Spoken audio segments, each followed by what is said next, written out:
Hello everyone. आज हम Gond dynasty के बारे में बात करेंगे, जिसको हम गोंड डायनेस्टी के नाम से भी जानते हैं। अगर हम चर्चा करें ये किस सिलेबस में लाइज करता है एमपीपीएससी के, तो हमने जीएस पेपर 1 में पढ़ा है, जो हिस्ट्री का पार्ट है। इसमें यूनिट नंबर 5 है, जिसमें गोंड डायनेस्टी को मेंशन किया गया है। इसमें मेंस में काफ़ी क्वेश्चन आते हैं और प्रीलिम में तो क्वेश्चन हर साल आते ही हैं एक्चुअली। इसको स्टार्ट करने से पहले I would like to tell you something about myself. My name is Sachin. I did BTech from IIT University and I did masters from IIT Delhi. I have been preparing for this examination, especially MPPSC examination, for the last 3 years. I have attempted the MPPSC mains examination 2020 and waited for this result. चलो अब शुरू करते हैं। अगर हम दंड करने का रीजन देखें, जो कि रामायण में मेंशन किया गया है, उसमें ये बताया गया है कि वहाँ पर मेनली गोंड डायनेस्टी के लोग रहा करते थे, जिनको हम गोंड ट्राइब के नाम से जानते हैं। इसको मैंने मैप के द्वारा अपने नोट्स में प्रिंट कर दिया है, you can easily check it out. इसके बाद अगर हम बात करें, संस्कृत टेक्स्ट ऑफ रामनगर है, इसमें पहली बार गोंड डायनेस्टी के पॉलिटिकल पावर की मेंशन किया गया है। इसी टेक्स्ट में यही बताया गया है कि 54 रूलर्स हुआ करते थे गोंडवाना डायनेस्टी में, फ्रॉम यादव राय टू हृदय शाह। इसके बाद रिस्ले ने अपनी थ्योरी बताते हुए कहा है Gond basically Dravidian species belong करते थे। द्रविडियन स्पीसीज का मतलब ये होता है कि जो स्पीसीज बेसिकली साउथ में रहती है उसको द्रविडियन स्पीसीज कहते हैं। अगर हम बैकग्राउंड की चर्चा करें, क्या बैकग्राउंड था जो गोंड डायनेस्टी स्टैब्लिश हुई, तो उसका बैकग्राउंड ये था कि अगर हम 13th सेंचुरी की चर्चा करते, जहाँ पर सेंट्रल इंडिया का पार्ट है, वहाँ पे पॉलिटिकल इनस्टेबिलिटी देखने को मिली है। इसका मतलब ये है कि वहाँ पे जो रूलर हुआ करते थे वो इतने पावरफुल नहीं थे, जिसकी वजह से गोंड्स को एक अपॉर्चुनिटी मिली कि वो फ्लरिश कर सके, जिसकी वजह से गोंड डायनेस्टी वहाँ पे स्टैब्लिश होती है सेंट्रल इंडिया में बेसिकली। अब आगे हम ये चर्चा करेंगे गोंड का रिलेशन किस तरह साउथ इंडिया से कनेक्ट होता है। इसके बाद हम ये चर्चा करेंगे क्लासिफिकेशन क्या है गोंड पीपल्स का। इसके बाद डिफरेंट हम लोग चर्चा करेंगे कि रूलर्स किस तरह से रूल करते आए हैं गोंड डायनेस्टी में। और एट द एंड हम चर्चा करेंगे कि 1857 रिवोल्ट में गोंड डायनेस्टी का किस तरह से कंट्रीब्यूशन रहा है। तो ओवरऑल ब्रीफ पिक्चर है पूरी गोंड डायनेस्टी के बारे में, जिसको हम स्टार्ट कर लेते हैं। तो let's start with Gond relation with south India. अगर हम इस स्टीफन हिस्लोप, जो कि यूरोप के प्रोमिनेंट आर्कियोलॉजिस्ट थे, उन्होंने ये थ्योरी दी थी अपनी कि Gond have similarity to the indigenous people of Andhra Pradesh. इसका मतलब ये है कि साउथ इंडियन कॉन्ट्स जो आप उनको देखने को मिलते हैं एट दैट टाइम, उनकी काफ़ी सिमिलरिटी थी सेंट्रल इंडियंस गोंड से। इसका मतलब ये भी है, और स्टीफन हिस्लोप ने ये भी कहा है कि जो गोंड डायनेस्टी के जो लोग थे वो बेसिकली साउथ इंडिया से माइग्रेट होकर सेंट्रल इंडिया में आए थे, तभी हमें कौंड और गोंड का सरनेम ऑलमोस्ट सिमिलर देखने को मिलता है। यही एक कारण भी है उसके पीछे। एक पॉइंट जो मैं इसमें मेंशन करना चाहता हूँ उसमें ये है कि जब भी हम गोंड की बात करेंगे, हम इसको गढ़ के नाम से भी जानते हैं, गढ़ कटंगा के नाम से भी जानते हैं, या फिर गढ़ मंडला के नाम से भी जानते हैं। अगर किसी भी प्रकार से तीनों वर्ड आते हैं तो हमें कन्फ्यूज नहीं होना चाहिए, इन तीनों का मतलब सेम ही होता है। हम बात करते हैं क्लासिफिकेशन क्या है गोंड्स का। क्लासिफिकेशन की अगर हम बात करें तो गोंड्स फंडामेंटली 2 प्रकार से डिवाइड किए गए हैं। पहला है राजगोंड्स, दूसरा है धुरगोंड। अगर हम राजगोंड की बात करें, जो नाम से इंडिकेट हो रहा है, ये बेसिकली एलाइट और रिच पीपल हुआ करते थे, जिनके पास एक्चुअली में पॉलिटिकल पावर थी, वो पॉलिटिकली वेरी स्किल्ड भी थे। इसी तरह धुरगोंड की बात करें, जो कि टर्म से इंडिकेट हो रहा है, जो कि जनरल गोंड से जो मिनियल वर्क्स या फिर स्मॉल लेवल पे वर्क्स किया करते थे, इनके पास कोई पॉलिटिकल पावर नहीं हुआ करती थी। Now let me tell you brief understanding of establishment of Garha dynasty, Gond dynasty कैसे एस्टेब्लिश हुई, ये भी बहुत समझने वाली बात होगी। इसमें अगर हम बात करें, Garha dynasty basically founded by Yadav Rai in the dark era of 1328 to 1440। हम इसको डार्क एरा क्यों बोल रहे हैं? डार्क एरा बोलने का केवल और केवल यही कारण इसमें कि इस पूरे एरा में फ्रॉम 1328 से लेके 1440 तक कोई भी पॉलिटिकल स्टेबिलिटी नहीं थी। रूलर आ रहे थे, जा रहे थे, एक प्रकार का कंसोलिडेटेड एम्पायर नहीं हो पाया, जिसकी वजह से गोंड डायनेस्टी को मौका मिला अपने आप को स्टैब्लिश करने के लिए। इसका फायदा यादव राय ने उठाया और गढ़ डायनेस्टी का बेसिकली फाउंडेशन किया। Very good. इसके बाद हम बात करें, इन्होंने रत्नावली से शादी की, जो कि प्रिंसेस हुआ करती थी गढ़ा। इसी के बाद से उनको गढ़ डायनेस्टी के नाम से जाना जाता है। यादव राय एक फाउंडर थे गोंड डायनेस्टी का। इसके 2 प्रूफ है अपने पास। पहला तो रामनगर का इंस्क्रिप्शन, दूसरा है गदेश नृपुरम का इंस्क्रिप्शन। इसमें बताया गया है कि 63 रूलर हुआ करते थे, जो कि गोंड डायनेस्टी में देखने को मिलते हैं। ये बहुत इंपॉर्टेंट बात है। अब हम शुरू करते हैं डिफरेंट रूलर्स, उनके कंट्रीब्यूशन किस तरह से थे। पहले हम बात करते हैं यादव राय के बारे में। यादव राय फंडामेंटली स्पीकिंग के फाउंडर था गोंड डायनेस्टी का। इससे पहले ये रूलर थे बालाघाट के और ये बॉर्न हुए थे सहलगांव रीजन में।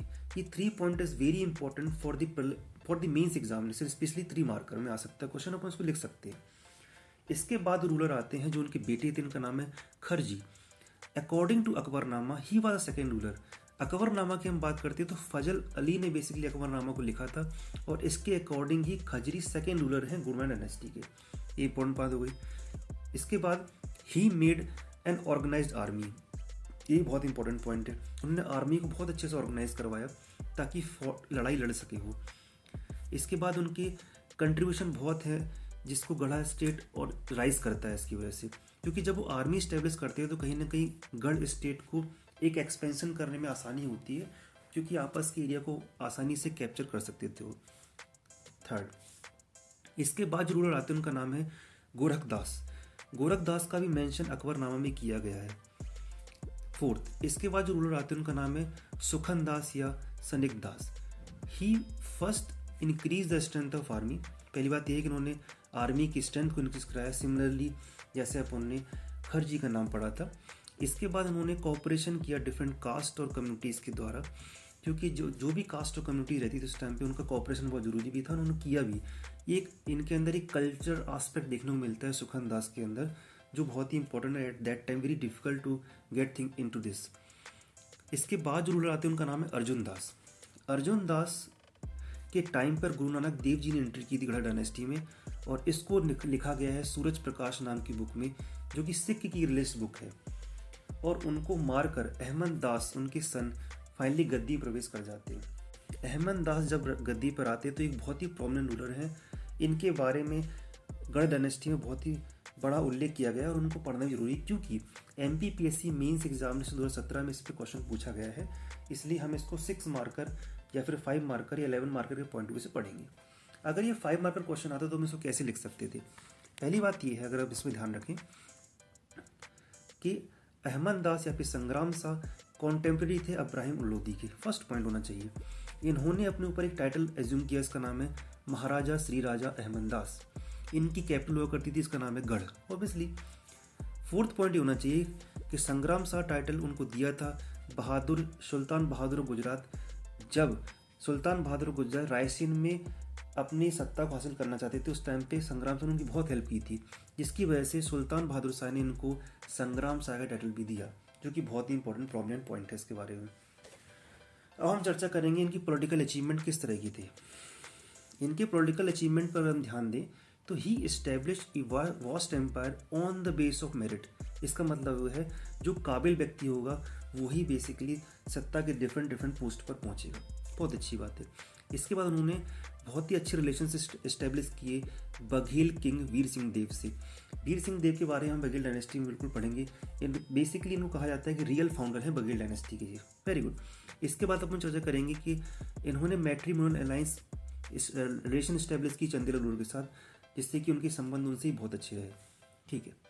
स्टेट एक्सपेंशन के बारे में, स्टेट एक्सपेंशन में नज़र डालें अगर हम, तो अकॉर्डिंग टू रामनगर इंस्क्रिप्शन, जो कि हम पहले ही मेंशन कर चुके हैं, टोटल 52 गढ़ थे। इनको हम ब्लॉक के नाम से भी जानते हैं अंडर संग्राम शाह रूल। कितनी बड़ी बात है कि 52 गढ़ का मालिक था संग्राम शाह। इसका मतलब ये कि उनका स्टेट एक्सपेंशन बहुत ही बड़ा था। अगर हम बात करें इसके अकॉर्डिंग, पन्ना इनके नॉर्थ में था और चंद्रकुंड के साउथ में था। कितना बड़ा एरिया में कब्जा कर रखा था। अगर हम N.A. अकबरी, ये फिर से एक बुक है जिसको अबुल फजल ने लिखी थी, उसके अकॉर्डिंग अगर देखें तो आज उसका स्टेट एक्सपेंशन आज के करंट में बालाघाट, मंडला, डिंडोरी, सिवनी, छिंदवाड़ा, बैतूल, भोपाल, सागर, दमोह जैसे एरिया में फैला हुआ है, जो कि बहुत ही इंपॉर्टेंट हिस्सा है। Okay, now let me tell you the architecture contribution of this man Sangram Shah. First, he built Chauragarh fort, जो कि नरसिंहपुर में है, आज भी देखने को मिलता है। It's beautiful fort actually. इसके बाद उन्होंने संग्रामपुर विलेज को भी इस्टेब्लिश करवाया और अपने ही नाम पर उन्होंने संग्राम सागर लेक भी इस्टेब्लिश कराई।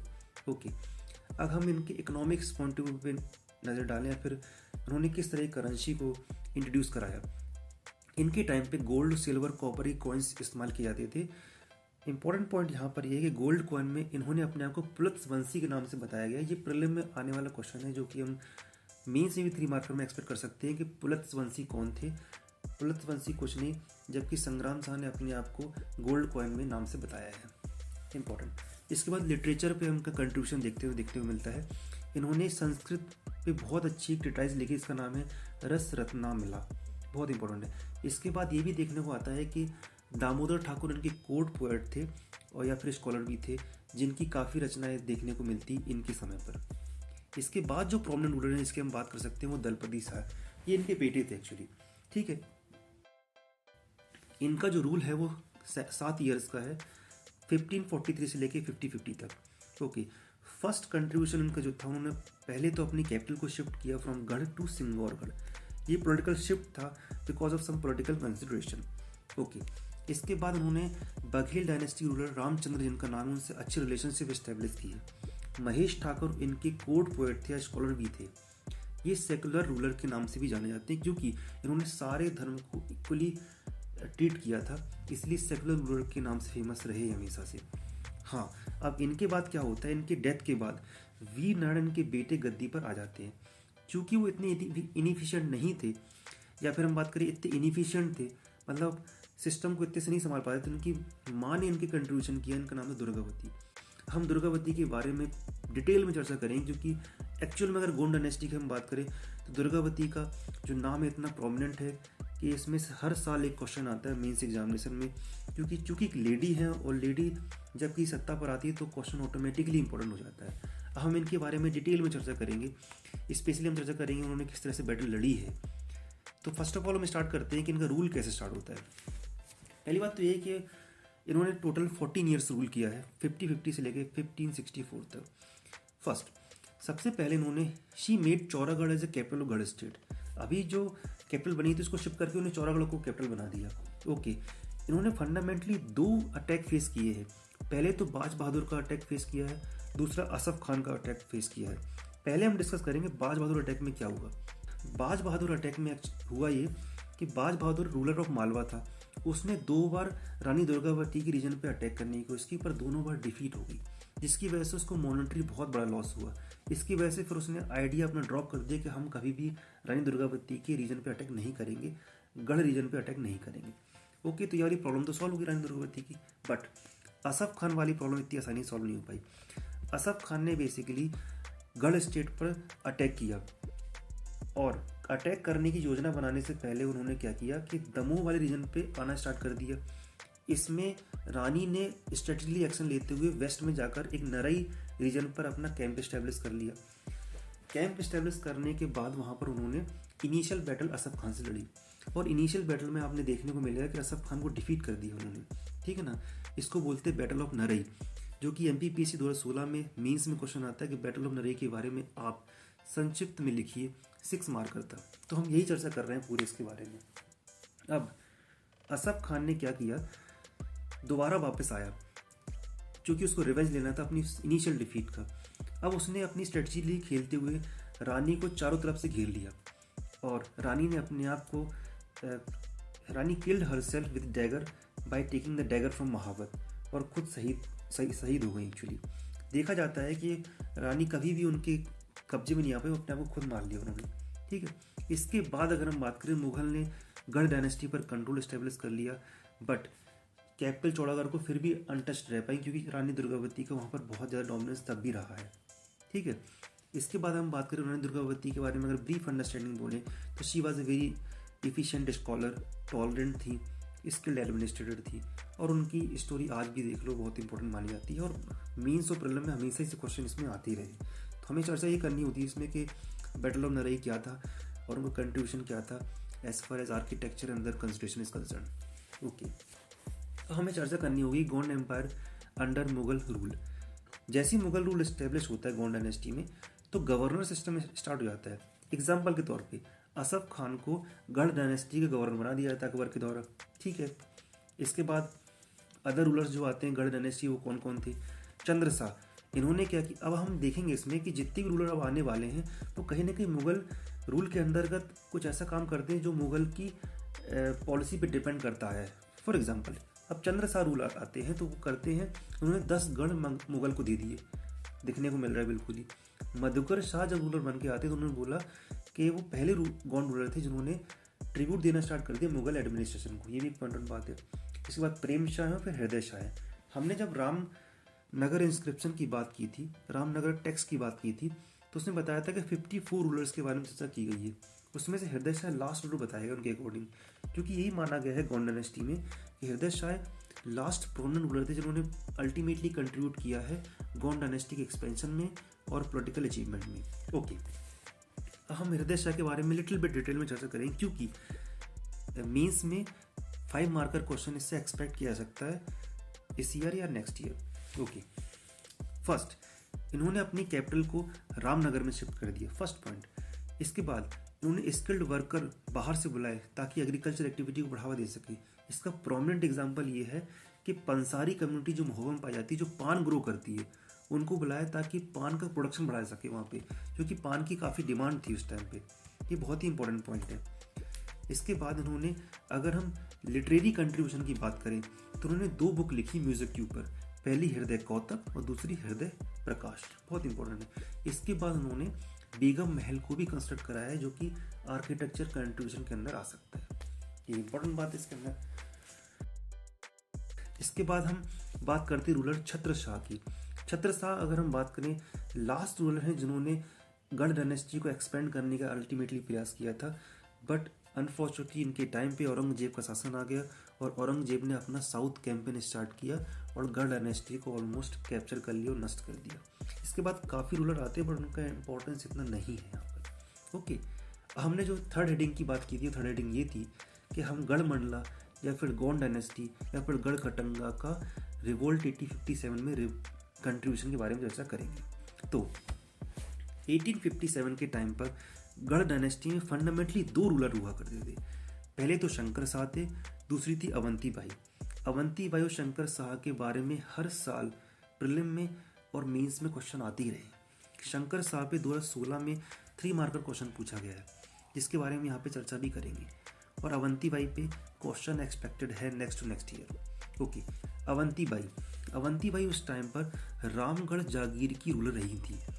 1 अप्रैल 1858 पे अवंती बाई पर लेफ्टिनेंट वार्टन की फोर्स ने अटैक किया। जब लेफ्टिनेंट वार्टन की फोर्स ने अटैक किया तो अवंती बाई जंगल में जाके अपने आप को बेसिकली स्वॉर्ड की सहायता से किल कर लिया और लेफ्टिनेंट के हाथों पर कभी नहीं आई। जिस तरह रानी दुर्गावती ने अपने आप को डैगर से मारा था, उसी तरह अवंती बाई ने अपने आप को स्वॉर्ड से मार लिया तो शहीद हो गई।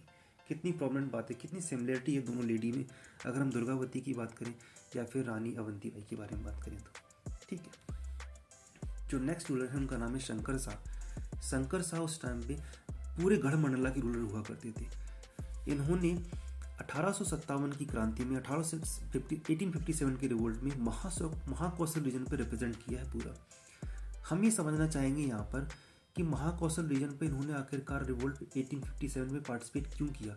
अगर हम बात करें इसके रीजन पे जाते हुए तो 52nd रेजिमेंट में जो कमांडर थे उनका नाम जनरल क्लार्क था। जनरल क्लार्क ने वहाँ के लोगों को इतना परेशान कर रखा था कि उनकी बहुत ही संस्था थी कि शंकर शाह ने जाके मदद करे। इसकी वजह से शंकर शाह ने 1857 रिवोल्ट में उनके लिए पार्टिसिपेट किए, उनके अगेंस्ट लड़े। अनफॉर्चुनेटली वो कैप्चर कर लिए गए, एग्जीक्यूट कर दिए गए to the death, because district court ने इनको ऑर्डर दिया था कि उन्होंने ट्रीजन का चार्ज लगाया है ब्रिटिश गवर्नमेंट के अगेंस्ट, इसलिए उनको फांसी की सजा दी गई थी। इस तरह से शंकर शाह के बारे में 3 से 4 पॉइंट हम 3 मार्कर या फिर 5 मार्कर में लिख सकते हैं। क्वेश्चन बहुत ही अच्छा जा सकता है अपना। The last point is architecture contribution of Gond dynasty. तो हम इसमें चर्चा करेंगे फोर्ट्स के बारे में, टेम्पल्स के बारे में, पॉन्ड्स के बारे में, स्टीप वेल्स के बारे में और लिटरेचर कंट्रीब्यूशन के बारे में। अगर हम फोर्ट्स के बारे में बात करें तो प्रोमिनेंट फोर्ट उस टाइम पे थे सिंगौरगढ़ का फोर्ट, चौरागढ़ का फोर्ट, रामनगर का फोर्ट, मोती महल बनवाया था, बेगम महल बनवाया था। इन 4-5 पॉइंट को हम बिल्कुल नोट्स पे लिख सकते हैं या फिर अपन एग्जामिनेशन में प्रिंट कर सकते हैं, बहुत ही इंपॉर्टेंट पॉइंट है। अगर हम टेम्पल्स की बात करें तो उस टाइम पे बाजना मठ टेम्पल और पंचमठ टेम्पल का कंस्ट्रक्शन कराया गया था। अगर हम पॉन्ड्स की बात करें तो संग्राम सागर लेक जो हमने चर्चा की है वो बनाई गई थी। और अगर हम स्टेप वेल्स की बात करें तो चौरागढ़ बावली के बारे में अपन चर्चा कर चुके हैं, वो बनाई गई थी इस टाइम पे। और लिटरेचरी कंट्रीब्यूशन तो अपन पहले डिस्कस कर चुके हैं, यहाँ पर भी सेपरेटली इनको लिख सकते हैं, जैसे कि रस रत्नावली संग्राम शाह के द्वारा लिखी गई थी और हृदय कौतक, हृदय प्रकाश जो कि हृदय शाह के द्वारा लिखा गया था। इस तरह से हम गवर्नमेंट डायनेस्टी के बारे में पढ़ सकते हैं।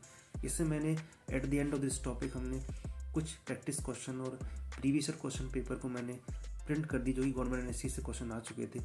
आप उन लोग को अटेम्प्ट करेंगे, आपको लगेगा कि सारे क्वेश्चन लगभग करने लायक ही थे। Thank you so much.